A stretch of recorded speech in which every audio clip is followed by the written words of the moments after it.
प्रश्न ये है कि जब भगवान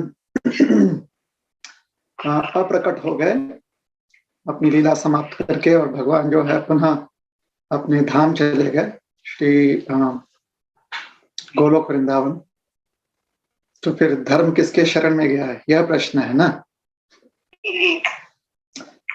भगवान श्री कृष्ण जो है वो साक्षात जो है धर्म स्वरूप है, अर्थात धर्म वो भगवान से ही प्रकट होता है। भगवान के इच्छा को हम धर्म के रूप में मान सकते हैं।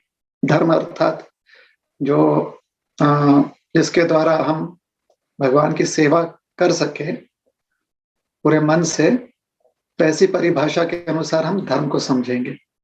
धर्म वह क्रिया है जिससे कि हम भगवान की मनपूर्वक सेवा कर सके। तो जब भगवान अप्रकट हो जाते हैं और उनकी लीला जो है फिर इस भूतल पर, धरातल पर प्रत्यक्ष रूप में दिखाई नहीं पड़ता है, तो शास्त्र के रूप में भगवान जो है धर्म की परिभाषा हमारे लिए छोड़े जाते हैं। जैसे कि श्रीमद् भागवतम है, तो जब वो प्रसंग आया होगा उसी प्रसंग में कहा गया होगा कि जब भगवान श्री कृष्ण चले गए अपने धाम, तो धर्म और ज्ञान दोनों भी उनके साथ चल दिए, किंतु कलयुग के लोगों की आवश्यकता जानते हुए और उनके ऊपर कृपा करते हुए भगवान ने यह पुराण दिया हुआ है जो कलयुग के अज्ञान रूपी अंधकार को दूर करने के लिए एक उज्जवल सूर्य के समान है। तो जो शास्त्र दिए हैं या जो शास्त्रवाणी है वही हमें धर्म की परिभाषा समझाते हैं। इसलिए हमें शास्त्र को बहुत ही ध्यान से समझने का प्रयास करना चाहिए। शास्त्र अर्थात श्रीमद् भागवतम, भगवत गीता इत्यादि।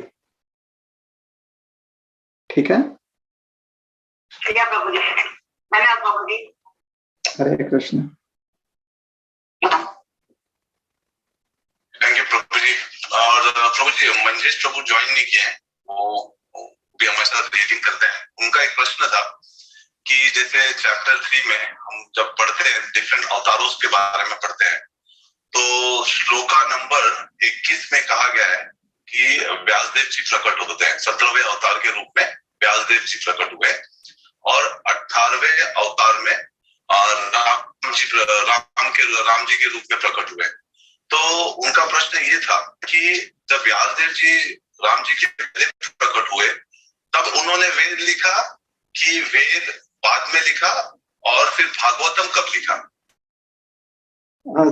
यहाँ पर दो चीजें हैं। एक तो अवतारों की जो श्रृंखला समझाई गई है वह विषय है जिस पर हम चर्चा करेंगे, और दूसरी बात है कि व्यासदेव जी ने वेद और जितने भी वैदिक क्या कहते हैं उसे, साहित्य हैं, जितने भी वैदिक साहित्य हैं व्यासदेव जी ने लिखा है। तो ये दो विषय होगा। तो पहला विषय श्रृंखला जो दी गई है ना, तो वो सिर्फ सुखदेव गोस्वामी जो हैं वो गणना कर रहे हैं। कथा प्रारंभ हो चुकी है, परीक्षित जी महाराज को कथा श्रवण करवा रहे हैं, और उसमें सुखदेव गोस्वामी कहते हैं कि भगवान के अनंत अवतार होते हैं, जिनमें से कुछ अवतारों का उल्लेख हो कर रहे हैं।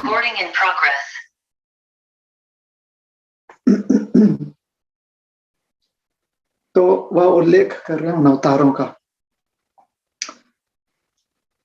तो उल्लेख करते हुए वो क्रोनोलॉजिकल ऑर्डर में नहीं जा रहे हैं, अर्थात किस अवतार के बाद कौन आया ऐसे नहीं जा रहे हैं। वो खाली समझा रहे हैं कि कितने अवतार आ चुके हैं या आएंगे, और अवतारों का वर्णन कर रहे हैं जो उन्होंने स्वयं सीखा है, समझा है, जाना है। अन्य महाजनों के उपदेशों द्वारा उन्होंने समझा है, अपने स्वयं के साक्षात्कार से उन्होंने जाना है। तो नाम गिन रहे हैं। तो ये नहीं समझना चाहिए कि वो एक क्रोनोलॉजिकल ऑर्डर में जा रहे हैं कि पहले ये अवतार आया, उसके बाद वो अवतार आया, उसके बाद वो अवतार आया। वो कह रहे हैं कि ये एक अवतार आए थे, उसके बाद और एक अवतार आए थे, उसके बाद और एक अवतार आए थे। तो उसके बाद का अर्थ होता है कि उसके साथ साथ जो अन्य अवतार हैं वो, है ना। जैसे कभी कभी रसोई घर में आप मतलब खाना बनाते हो, कुछ त्योहार है तो बहुत सारे पकवान बनाते हो। तो जैसे जैसे आप सारे चीजें जो हैं सामने दिखाई पड़ता है तो लोग कहते हैं हाँ जी, पहले रसगुल्ला आया, या पहले पुलाव आया, या पहले जो है पूरी आया, उसके बाद पुलाव आया, उसके बाद रसगुल्ला आया। तो आया मतलब किचन में से बाहर आया है। बनाने की जो क्रोनोलॉजी होगी वो अलग होगी ना, बनने की क्रोनोलॉजी। पहले क्या बना होगा, नहीं बना होगा, जिस प्रकार से बताया जा रहा है उस हिसाब से नहीं होगा। तो उसी प्रकार से अवतार कौन कौन से हैं और उनका उल्लेख कर रहे हैं व्यासदेव जी। इसलिए हमें यह नहीं विचार करना चाहिए कि पहले ये आए कि पहले वो आए, या पहले ये बताया गया कि पहले वो बताया गया। खाली समझा रहे हैं कि ये इतने सारे लोग हैं। जैसे कभी कभी ऐतिहासिक कुछ श्रेष्ठ पुरुष होते हैं ना, जैसे समझ लीजिए कि नेताजी सुभाष चंद्र बोस, उसके बाद हमारे इसी भक्तिवेदांत स्वामी श्रील प्रभुपाद, तत्पश्चात कहिए स्वामी विवेकानंद जी, उसके बाद कहिए भगत सिंह इत्यादि। तो जब हम कह रहे हैं कि ये सब जो है हमारे इतिहास के श्रेष्ठ गण हैं, तो उनके जन्म के हिसाब से नहीं कह रहे हैं कि पहले इन्होंने जन्म लिया कि उन्होंने जन्म लिया। खाली बता रहे हैं कि ये सब उस काल के, मतलब जिस समय भारत तक पराधीन था, स्वतंत्र नहीं हुआ रहा था, नहीं था भारत, तो उस समय के काल में या उस काल में जो श्रेष्ठ पुरुष गण हुए हैं समाज में, तो उनका नाम लिया जा रहा है। उसी प्रकार से सुखदेव गोस्वामी नाम ले रहे हैं। तो ये पहला विषय हो गया। दूसरा विषय जो है कि व्यासदेव जी ने ये पहले लिखा कि बाद में लिखा। व्यासदेव जी ने संकलन किया है। लिखने की बात तो व्यासदेव जी ने कलम उठाकर लिखा या किसी और ने कलम उठाकर लिखा, यह कुछ स्पष्ट नहीं है। कभी कभी कहा जाता है कि जब महाभारत लिख रहे थे तो उस समय उन्होंने गणेश जी से कहा कि आप लिपिक बन जाइए, आप लिखिए और हम आपको जो है नरेट करेंगे, हम आपको कथा सुनाएंगे और आप उसे अंकित कीजिए, आप उसे लिखिए। तो ऐसे समझाया जाता है कि गणेश जी जो है लिख रहे थे, व्यासदेव जी सुना रहे थे। तो जितने भी शास्त्रों का संकलन किया व्यासदेव जी ने, सभी स्वयं लिखे, कोई और लिखा, ये हम ठीक से नहीं कह पाएंगे। लेकिन पुरातन काल से लेकर आज तक सारे सत्पुरुषों ने, सारे ज्ञानी पुरुषों ने ये जरूर स्वीकारा है कि व्यासदेव जी ने उसका संकलन जरूर किया। उसके पूर्व अलग अलग जगह पर, अलग अलग पाठशालाओं में, संस्थाओं में, आश्रमों में कुछ कुछ अंग में, कुछ कुछ कह सकते हैं आप उसके कुछ कुछ भाग जो हैं ज्ञान के, वो सिखाए जा रहे थे।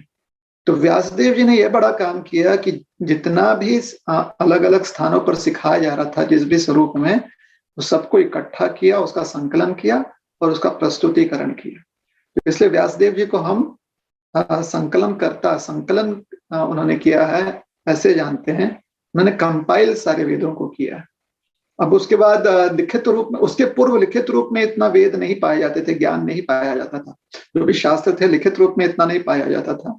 कारण यह था कि लोग जो हैं उसे कंठस्थ कर कर आगे की पीढ़ियों को कंठस्थ करवा कर समझाते थे, स्वयं कंठस्थ करते थे और आगे की पीढ़ियों को कंठस्थ करवा कर समझाते थे। फिर व्यासदेव जी ने लिखित रूप में, व्यासदेव जी के पश्चात लिखित रूप में शास्त्रों का स्वरूप ज्यादा दिखने लगा। तो संकलन किया है व्यासदेव जी ने। ठीक है, okay Prabhu ji, thank you. मैं मजिस्ट्रेट ऑफिस से डिस्कस करता था उनको। और किसी का कोई प्रश्न है? किसी को कुछ पूछना है? जी भैया, एक क्वेश्चन था कि एक एग्जांपल पूछा गया था रजोगुण, तमोगुण, सतोगुण का, कि आज के टाइम पे हम लोग को कैसे पता चलेगा कि कौन से गुण में कोई व्यक्ति जी रहा है?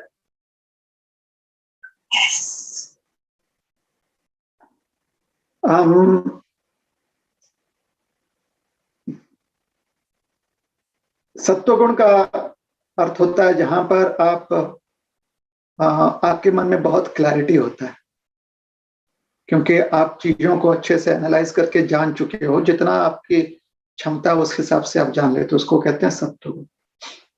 रजोगुण में क्लैरिटी पूरी तरह से नहीं है, लेकिन क्योंकि आपके ऊपर बहुत दबाव है, प्रेशर है, शायद रजोगुण अर्थात जब डिप्लॉयमेंट होता है ना, आप लोग डिप्लॉयमेंट में, ये शायद आप लोग को एग्जांपल समझ में आएगा। डिप्लॉयमेंट का समय जब होता है तो रजोगुण में होता है, वो रात रात भर जगना, अभी भी पूरी तरह से क्लैरिटी नहीं है, क्या क्या बग्स हो सकते हैं, उसको उस समय लॉन्च करते समय देखना कि कुछ होगा तो उसको रिजॉल्व करना।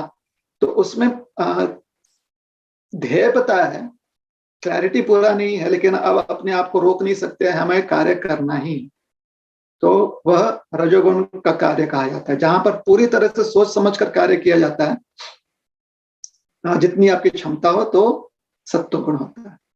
और तमोगुण ऐसा होता है कि आपका ध्यान ही नहीं रहता है कि शायद कोई कमी हो, या आप आलसी हो जाते हो कि कुछ चीजों को आलसी हो जाते हो कि हमें और क्लैरिटी चाहिए और अच्छे से हमें समझ चाहिए। आलस के कारण आप ना समझी में या कम समझी में कार्य कर देते हो, तो उसे तमोगुण कहा गया। तो ज्ञान में किया गया कार्य रजोगुण, क्षमा कीजिएगा, ज्ञान में किया गया कार्य जहां पर आप पूरी तरह से निश्चिंत हो और आपको बस वो कार्य करने में ही संतुष्टि प्राप्त हो रही है, उसे सत्व कहते हैं। सात्विक गुण में किया हुआ कार्य। रजोगुण में लक्ष्य पता है, थोड़ा बहुत उसके उस संदर्भ में थोड़ा बहुत या काफी बहुत कह सकते हैं, काफी कुछ आपको उसका ज्ञान पता है, काफी कुछ जो है आपको अभी स्पष्ट नहीं है, क्लैरिटी नहीं है। फिर भी क्योंकि दबाव है या खुद की अभिलाषा है, खुद की अपेक्षाएं इतनी है कि आप वो कार्य करते हो, क्योंकि अपेक्षाएं बहुत हैं उसके फल से, उस कार्य के फल से बहुत सारी अपेक्षाएं जुड़ी हुई हैं, उसको कहते हैं राजसिक कार्य। और जहां पर आप आलसी होते हो, आप बिल्कुल अनअकाउंटेबल रहने का प्रयास करते हो, या जो है बिल्कुल ही जिसे कहते हैं कि अनकंसर्न्ड होते हो, जहां पर आपको कंसर्न्ड होना चाहिए लेकिन आप अनकंसर्न्ड होते हो। आपसे अपेक्षा की जा रही है कि आप ध्यानपूर्वक कार्य करें, लेकिन आप आलस के कारण वैसा नहीं करते हो, तो उसे कहते हैं तामसिक कार्य। ये तमस में किया गया कार्य है, ठीक है। इससे थोड़ा बहुत प्रभु जी, ये ओनली धर्म से रिलेटेड नहीं है, इसका मतलब हम लोग जीवन के किसी भी एस्पेक्ट में अपने आप को डिस्क्राइब कर सकते हैं कि कौन से स्टेट में कोई है। अब देखिए, अगर आप कहेंगे कि साइंस जो है वो लाइफ से संबंधित है या सिर्फ लेबोरेटरी में से संबंधित है, तो ऐसी बात नहीं है ना, आपके जीवन से संबंधित है। उसी प्रकार से धर्म जो है सिर्फ मंदिरों से या त्योहारों से संबंधित नहीं है, वो हमारे प्रति क्षण, हर क्षण जो हम कार्य करते हैं इस जीवन में, उससे संबंधित होता है।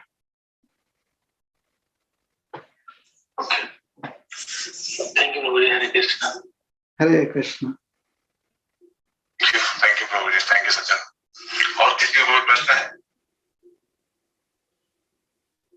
हरे कृष्ण प्रभु जी, दंडवत प्रणाम। मनीषा बोल रही हूँ मैं। और प्रभु जी, मेरा एक क्वेश्चन इसी से रिलेटेड है, मोड ऑफ मटेरियल नेचर से ही, कि वो कैरेक्टरिस्टिक तो पता चल गया कि क्या मोड में क्या करते हैं, लेकिन उसका यूज क्या है, और हमें उसको भगवान ने किस उद्देश्य से बनाया, उसका यूज क्या है?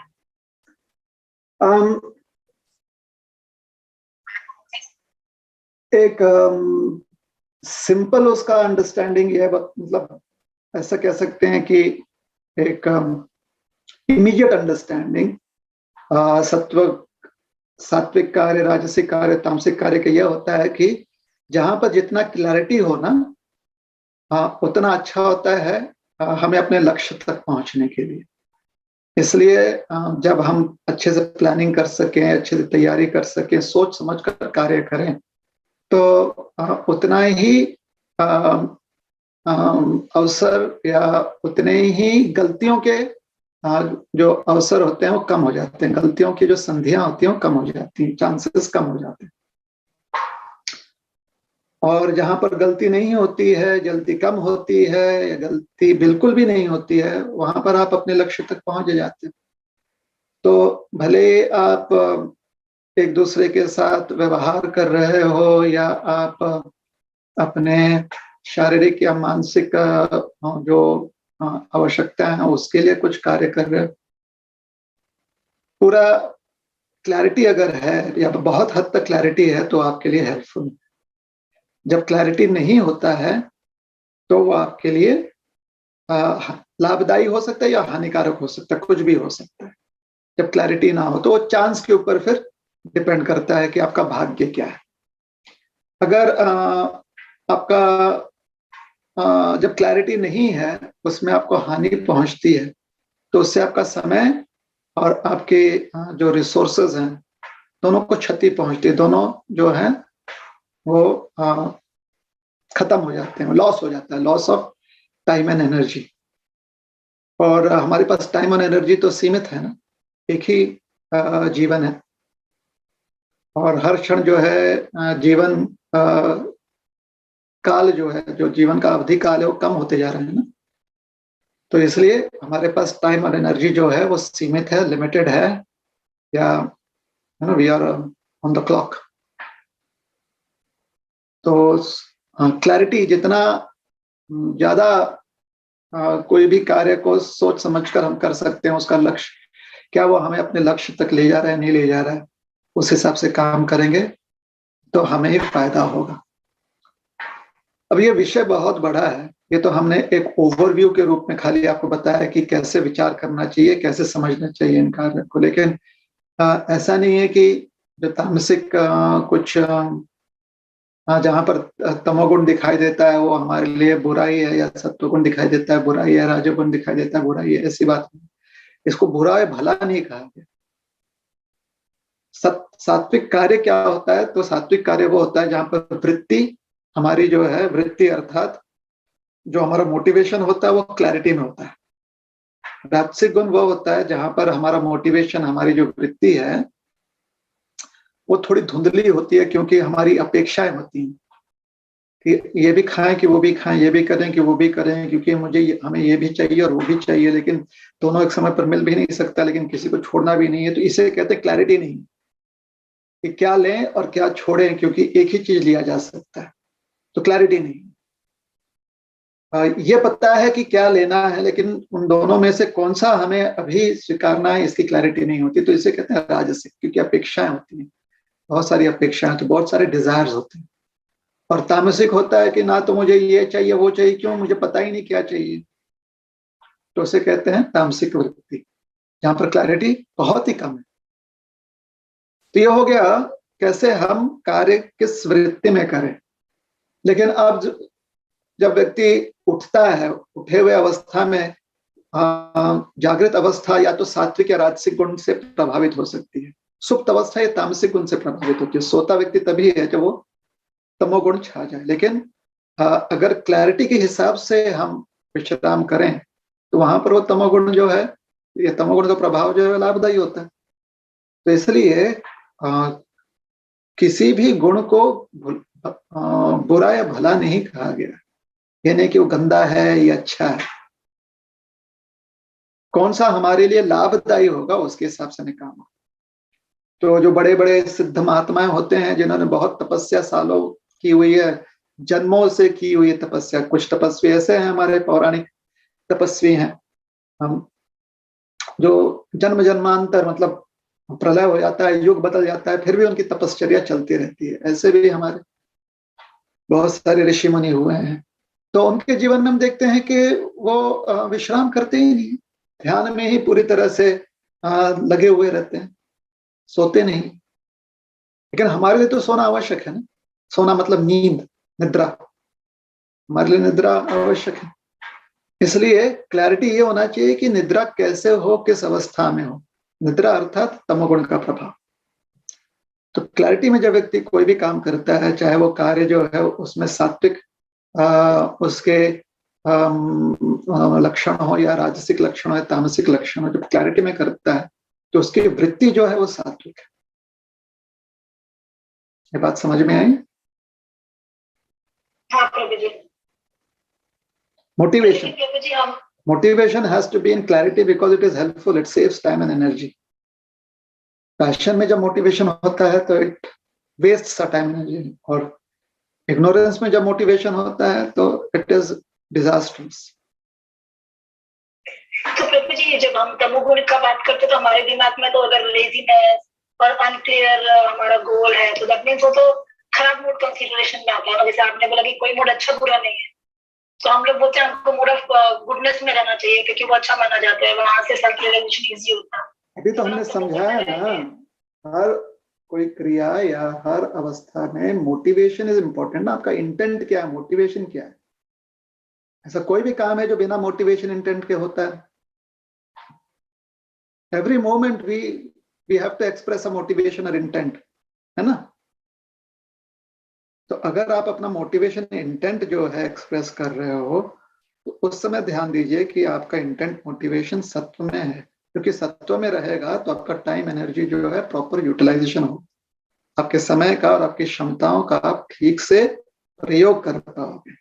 उसके बाद किस चीज का प्रयोग कर रहे हो, किस समय का प्रयोग कर रहे हो, अगर वो योग्य है, उसमें क्लैरिटी है, उसमें स्पष्ट आपको पता है कि उससे आपको आपके लक्ष्य तक पहुंचने में सुविधा होगी, हेल्पफुल होगा वो आपके गोल तक पहुंचने में, तो फिर आप प्रयोग कीजिए ना उसका। ठीक है ना? अब उल्लू को सुबह ब्रह्म मुहूर्त के समय में उल्लू को रखा जाए तो उल्लू तो सोएगा ही ना, क्योंकि तो रात में जगता है, दिन में सुबह दिन में सोता है। तो उसको कितना भी समझा जाए कि ब्रह्म मुहूर्त या सुबह उठकर आपको नाम जप करना चाहिए, बोले करूं क्या, रात में मेरा जगना होता है, दिन में मेरा सोना होता है।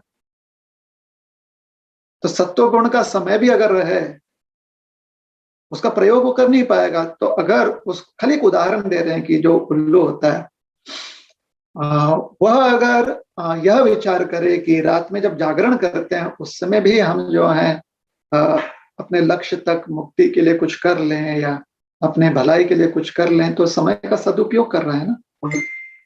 अगर वो रात में भी जगे और फिर सुबह भी जगे तो कितने दिन तक कार्य कर पाएगा? कभी ना कभी तो उसको विश्राम करना ही है।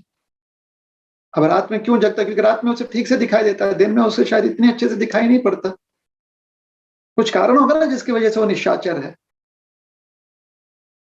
तो उसके लिए अब क्या संधियां है, वो कैसे जो है क्लैरिटी रखे अपने लाइफ में। तो ये समझना जरूरी है कि मोटिवेशन क्या है, आपका इंटेंट क्या है कोई कार्य करने में। और क्योंकि हर क्षण कोई भी कार्य करता है व्यक्ति, चाहे वो निष्क्रिय क्यों ना हो, उसमें भी एक इंटेंट है। उसका मोटिवेशन है कि निष्क्रिय रहना, उसका इंटेंट है कि निष्क्रिय रहना, मतलब आलसी रहना। So that intent is not healthy. Why? Because it wastes time and energy. फिर से वो मौका नहीं आएगा ना। ठीक है? Okay Prabhu ji, thank you Prabhu ji. Prabhu ji मुझे और एक क्वेश्चन है, बट अगर आपके पास टाइम लगेगा, बाकी लोग के पास अगर क्वेश्चन है तो मैं वो बाद में पूछूंगी। किसी के पास कोई प्रश्न है?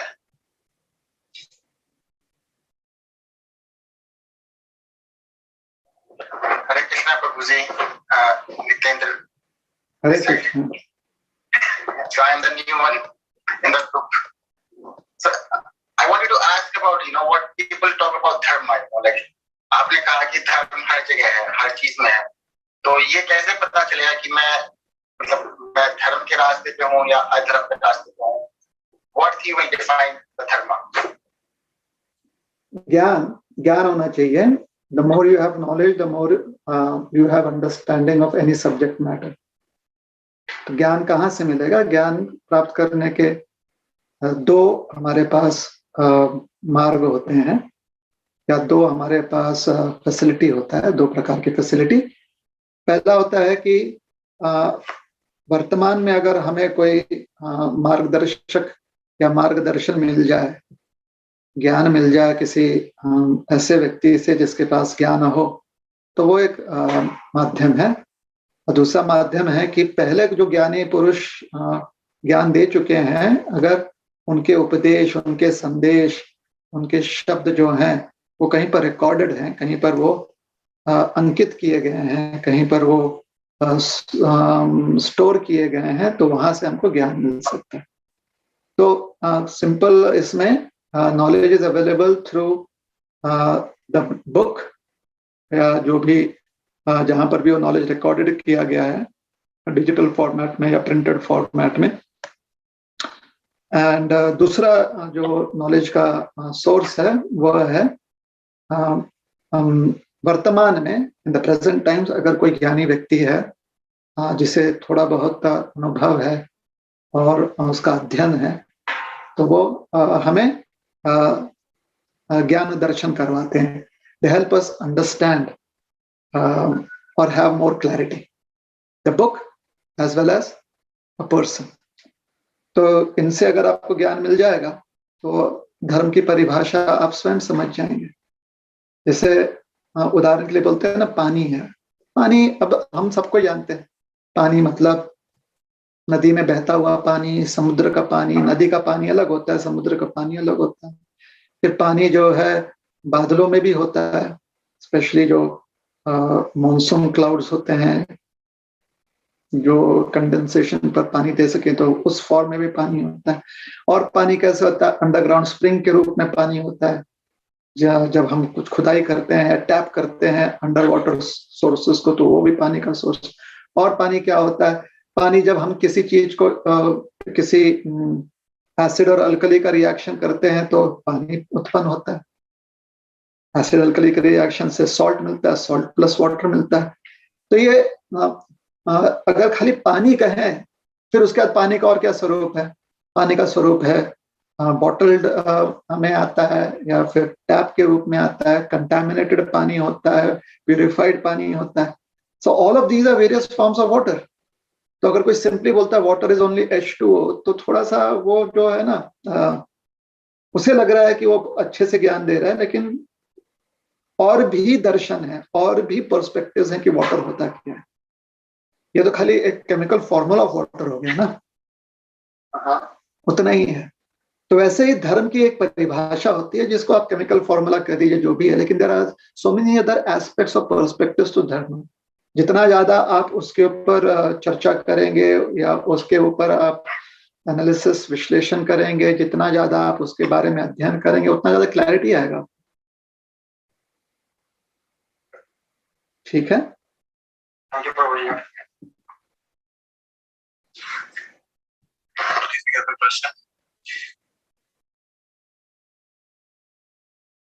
प्रभु जी, मुझे एक प्रश्न था। जब हम पढ़ रहे थे तो कैंटो 1 चैप्टर 3 टेक्स्ट 30, उसमें थोड़ा मैं कंफ्यूज था कि कहना क्या चाह रहे हैं, मतलब यहाँ ट्रांसलेशन में क्या बोलना चाह रहे हैं। जैसे कि ट्रांसलेशन में लिखा है, भगवान के विराट रूप की धारणा जिसमें वे इस भौतिक जगत में प्रकट होते हैं काल्पनिक है। यह तो अल्पज्ञों तथा नवदीक्षितों को भगवान के रूप की धारणा में प्रवेश कराने के लिए है, लेकिन वस्तुतः भगवान का कोई भौतिक रूप नहीं होता। तो ये ब्रह्मवादियों के लिए है कि कैसा? जैसे अब ये पढ़ने के बाद तो ऐसा लग रहा है कि यहाँ कहा जा रहा है कि भगवान का कोई भौतिक रूप नहीं होता। ये सभी वादियों के लिए, ऐसा नहीं कि खाली एक ही वादी के लिए है या उस वादी के लिए, सभी के लिए ज्ञान है। जैसे पहले यह समझा देते हैं कि उसकी आवश्यकता क्या है। भगवान का अस्तित्व सर्वत्र जो है इतने आसानी से व्यक्ति समझ नहीं पाएगा, क्योंकि व्यापक है बहुत। इसलिए उनकी व्यापकता को एक फॉर्म देना, एक उसको एक हमारी कल्पना में आ सके, मतलब इमेजिनेशन यहाँ पर नहीं कहा जा रहा है, यहाँ पर कल्पना का मतलब होता है कि हमारे थॉट प्रोसेस को, हमारा थॉट प्रोसेस जो है उसको होल्ड कर पाए, उसको ग्रहण कर पाए, हमारा मन जो है उसके बारे में विचार कर पाए।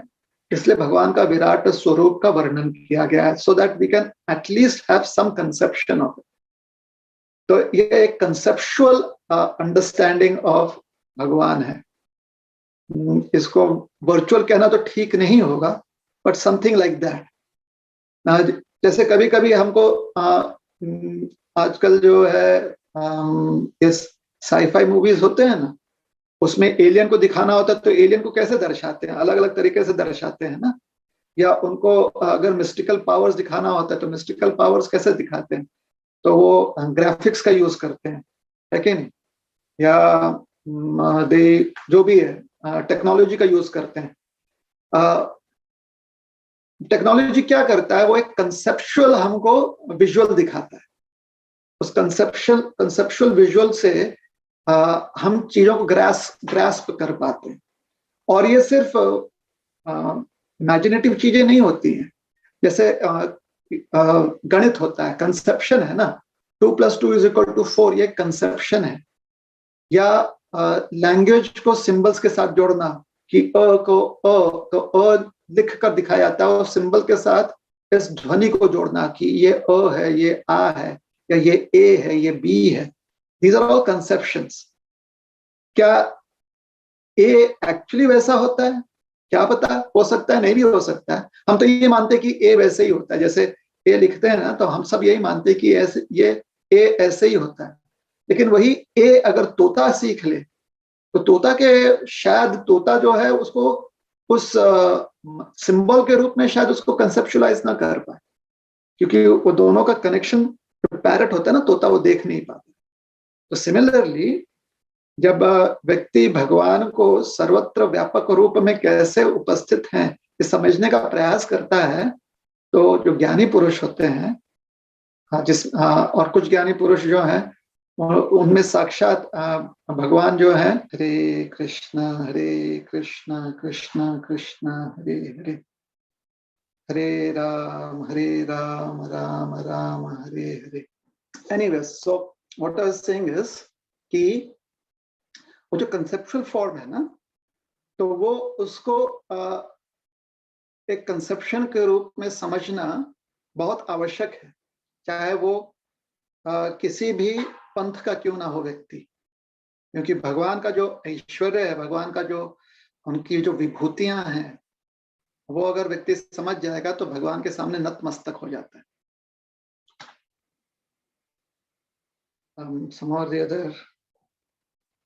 ठीक है, तो नतमस्तक हो जाता है। और जब इस प्रकार से व्यक्ति विनम्र हो जाता है तो उसके लिए ज्ञान ग्रहण करना संभव होता है, थोड़ा सा आसान हो जाता है। सो दैट इज वाई, इसलिए भगवान का विराट स्वरूप जो है उसकी महत्ता जो है समझाई गई। ठीक है,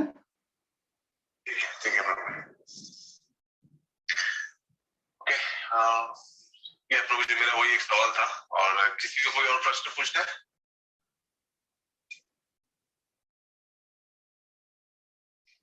किसी का कोई प्रश्न नहीं है तो मैं मेरा जो लास्ट वाला क्वेश्चन है वो पूछ लूं क्या? ओके, तो प्रभु जी, अभी नाउडेज ये बोला जाता है कि हमको सिक्लूडेड प्लेस में नहीं जाके करना चाहिए, भक्ति योग फॉलो करना चाहिए, जहाँ पे हम गृहस्थ आश्रम में ही फॉलो कर सकते हैं। लेकिन पहले के जो राजा महाराजा थे, जो पहले के युगों में थे, जैसे पांडव को ले सकते हैं, भरत महाराज को ले सकते थे, तो वह भी तो भक्ति योग घर पे कर सकते थे ना। उनको सिक्लूडेड प्लेस पे जाके भक्ति करने की क्या जरूरत थी? तो वो भी तो भक्ति योग घर पे फॉलो कर सकते थे। ये जो उदाहरण तुम दे रही हो ना, इसमें जब वह अपने जीवन का अंत देख रहे हैं, या तो स्वयं उसे अपने जीवन का मतलब मनुष्य जीवन जो है उन्हें लगता है कि अब सिद्ध हो गया है, तो अब देह त्याग कर कर हम इस शरीर के बंधन से मुक्त होने का प्रयास करना चाहते हैं। तो उस विचार से वो जो है गृह त्याग करते थे। तो अगर किसी को इस विचार से गृह त्याग करना है तो कर सकता है वो, उसके लिए चाहे वो 5 साल के उम्र का हो या 50 साल की उम्र का हो या 500 साल की उम्र का हो या 5000 वर्ष की उम्र का हो। अगर उसे गृह त्याग करते हुए अपना जीवन, अपना मानव जीवन जो है अब त्यागना है, उसे लग रहा है कि मानव जीवन त्यागने का समय आ गया है, तो उसमें गृह त्याग करके कर सकते हैं। किंतु अगर मानव जीवन त्यागने का अभी तक समय नहीं आया है, तो जिस भी अवस्था में आप हैं उस अवस्था में रहकर आपकी तैयारी इतना कीजिए कि स्वेच्छा से, स्वेच्छा का मतलब होता है कि जब आपको लगे कि आपका इस मानवीय शरीर से सारा प्रयोग हो चुका है अध्यात्म का, तो उस समय स्वेच्छा से या फिर समय के प्रभाव से जब शरीर हमारा हमसे छूट जाएगा, तो तब हमारी तैयारी इतनी होनी चाहिए कि हम इस भव बंधन से मुक्त हो सकें। तो वन में विचरण करने, विचरण नहीं कहेंगे, वनवास जो कहा गया है, वन में वास करना, ये रामायण का वनवास नहीं है, लेकिन जो वन में जाने की बात की गई है या फिर बात की गई है कि आप गृह त्याग कर दीजिए, संसार त्याग करके आप जाइए और तपश्चर्या कीजिए, तो उसका अर्थ यह है कि अब आप अपने जीवन के अंतिम चरण में पहुंचना चाहते हो, यहाँ पर पूरी तरह से शरीर बंधन के प्रति या शरीर के प्रति जो मोह है उससे मुक्त होकर आप शरीर बंधन से मुक्त होना चाहते हैं।